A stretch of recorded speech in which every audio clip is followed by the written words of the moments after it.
E aí, pessoal, tudo bem com vocês? Eu sou o Lucas Santos e bem-vindos a mais um vídeo. Hoje nós vamos retomar aquela velha discussão, né? Se imposto é roubo ou imposto não é roubo.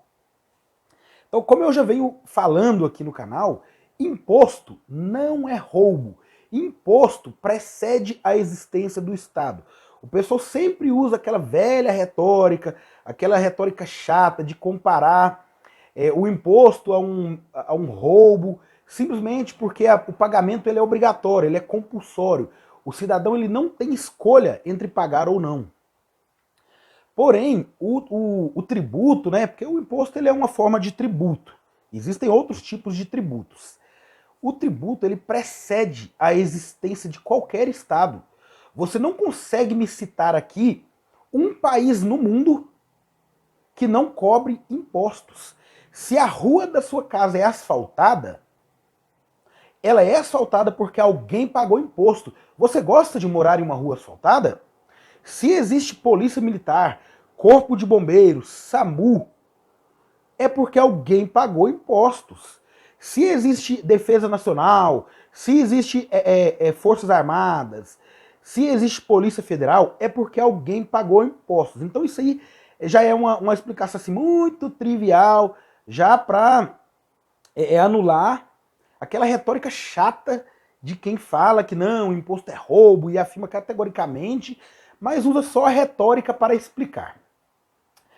Então, primeiro, eu vou desmontar o argumento dessas pessoas que dizem que imposto não é roubo, pelo fato de que as alíquotas, a receita dos impostos, né, a receita arrecadada com os impostos, elas não são vinculadas.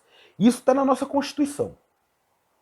Se elas não são vinculadas, o imposto que você arrecada com o IPVA, ele não é para consertar estradas, ele não é para deixar o asfalto lisinho.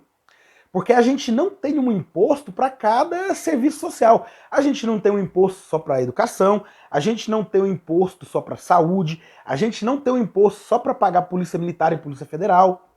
Então a receita dos impostos, a nossa Constituição, no artigo 167, né, inciso 4, fala do princípio da não afetação ou não vinculação de impostos.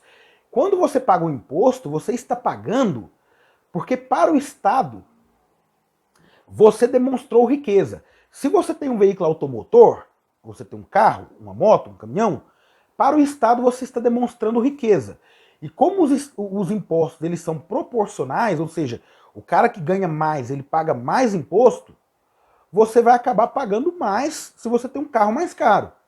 E sendo uma demonstração de riqueza, o dinheiro arrecadado com esses impostos vai para os cofres públicos e a partir daí o governo federal ele irá decidir onde aplicar a receita arrecadada desses impostos. Aí é feito o orçamento da União, né? É a lei orçamentária anual, e dentro dessa lei que é feita no Congresso, sempre ali com muito diálogo com o Executivo Federal, que é o presidente da República e seus ministros, eles decidem para onde vão a receita arrecadada.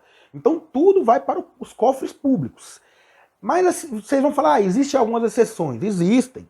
Tem a CID Combustíveis, por exemplo, que não é um imposto. A CID ela é uma contribuição social, é um tipo de tributo, mas não é um imposto.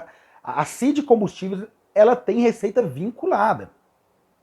Ela serve para ser aplicada em algumas ações sociais e ambientais, visto que ela é cobrada por petróleo, algo que causa degradação ambiental. Né? Acho que não vou entrar em detalhes aqui, mas a CID Combustíveis é um tributo de receita vinculada.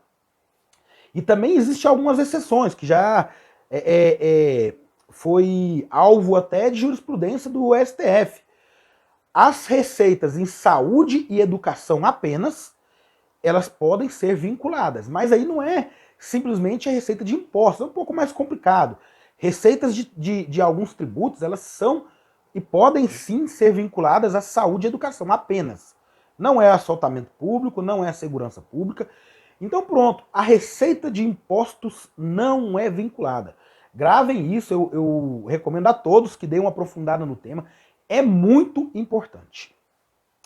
Voltando agora àquela retórica de que imposto seria roubo, simplesmente porque o pagamento é obrigatório. Olha só, a gente tem uma Constituição, né? E existe o princípio da legalidade geral, que diz basicamente o seguinte: um cidadão brasileiro, né, você só é obrigado a fazer ou deixar de fazer algo em virtude de lei. Então, se tem uma lei que te obriga a fazer alguma coisa, você é obrigado a fazer. E se tem uma lei que te obriga a não fazer algo, você é obrigado a não fazer. E se você fizer, você vai estar cometendo crime. Se você não fizer, você vai estar cometendo crime. Como, por exemplo, homicídio. Está lá na Constituição, está no Código Penal. Matar outra pessoa é crime. Se você vai lá e mata alguém, você está cometendo um crime, você fez ação. E da mesma forma, não pagar impostos, ou seja, sonegação, é crime. Se você vai lá e não paga o imposto que está na lei, é crime. E daí vem também o furto, todo o ordenamento jurídico, ele orbita em torno disso. Se você falar, mas a Constituição é só um papel riscado. Outro dia um cara de São Paulo começou a comentar, fazer comentários e falar que não, que é roubo sim, porque é coercitivo, e simplesmente por ser coercitivo, você não tem escolha e você acaba sendo furtado. Isso aí é um argumento muito raso, retórico. Você está negando toda a legislação de um país, você está negando a Constituição, você está negando a própria história da tributação, que começou lá na Roma Antiga, Júlio César, quando instituiu os impostos, quando instituiu os tributos. Ele viu que era necessário, que devia ser compulsivo e devia ser para todos. Porque já houve tempos em que impostos só quem pagava eram os pobres para manter a elite. Mas é claro que existem diversas distorções. Ainda hoje no Brasil tem muita distorção a questão tributária. Eu concordo. Por exemplo, o IPVA. O IPVA ele é cobrado sobre automóveis, motos e caminhões. Ele não é cobrado sobre lanchas, iates, jatinhos e jet ski. Ou seja, quem realmente tem veículo caro, não paga. Existem países que cobram impostos sobre embarcações, sobre helicópteros e até sobre avião. E o Brasil acaba sendo paraíso fiscal. Porque o cara que tem o carro para trabalhar de Uber paga 4% de IPVA. O cara que tem um jato, que tem um helicóptero, o cara que é milionário, multimilionário, ele não paga nada de IPVA, ele não paga nenhum tipo de imposto. Tudo bem, poderia chamar outro imposto, não precisava ser IPVA, que o pessoal já tem essa questão do IPVA ser rodoviário, mas tinha que ter um imposto ali, porque isso é uma demonstração de riqueza. E outra distorção também é que os nossos impostos são regressivos. Mas isso é tema para outro vídeo. Eu só vou deixar um spoiler aqui, que se o imposto é regressivo, ele cobra mais e sobrecarrega quem tem menos. O pai de família que ganha 2 salários mínimos, ele paga muito mais impostos do que o milionário, do que o cara que é rico, multimilionário, certo? Então a gente ainda vai falar ainda sobre a regressividade e sobre a questão das empresas, porque empresário no Brasil não paga imposto não. Empresário no Brasil recolhe imposto. Se o cara vende um produto, ele vai recolher o ICMS, depois ele vai repassar, ele vai embutir no preço do produto. Então quem paga imposto é o cidadão, é a pessoa física. Pessoa jurídica não paga imposto. Pessoa jurídica recolhe impostos e repassa o custo, ele embute sempre ali no custo da produção. Tá bom, pessoal? Isso aí vai gerar discussões futuras, espero que acompanhe. Se vocês gostaram, eu peço que se inscreva no canal, curta, compartilhe, né? Deixa o like, isso é muito valioso.